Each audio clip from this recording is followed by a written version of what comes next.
Tu sais, lecteur, quand j'étais jeune, je regardais la télévision comme tout le monde. Puis un soir, je fis quelque chose de spécial. Au lieu de l'allumer et de m'asseoir sur le canapé pour la regarder passivement, je me suis levé de ce canapé pour l'éteindre. Je suis retourné m'asseoir pour me mettre à penser en profondeur à ce qui n'allait pas dans la société où j'étais né. Une des choses que je compris rapidement à ce sujet était que quasiment personne ne faisait ce que je venais de faire. Dans cette société, les gens sont trop occupés à travailler et consommer. Ils devraient réserver une part beaucoup plus importante pour faire ce que je venais de faire.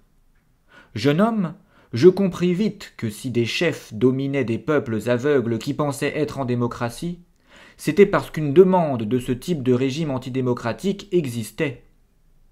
En effet, l'offre et la demande sont la loi du marché, et si la prétendue démocratie représentative triomphe, ce n'est pas seulement parce que des gens la commercialisent, mais aussi parce qu'une demande existe.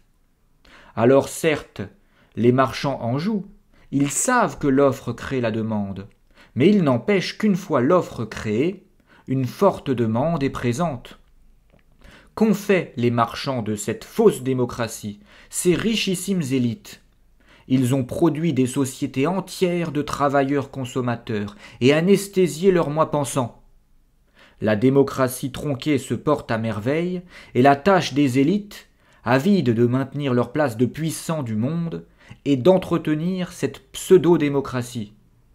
Leur mission est donc de poursuivre le processus d'anesthésie du moi pensant des peuples pour que perdure l'illusion de la démocratie. Les élites du monde ont créé une demande, cette fausse démocratie, et le peuple la consomme. Il élit ses maîtres. Parfois mécontent, mais il n'empêche, en ne s'interrogeant jamais sur l'authenticité de cette démocratie représentative, il l'entretient. Son esprit critique quasi nul et son indifférence à la vérité sont les plus solides piliers de ce système antidémocratique.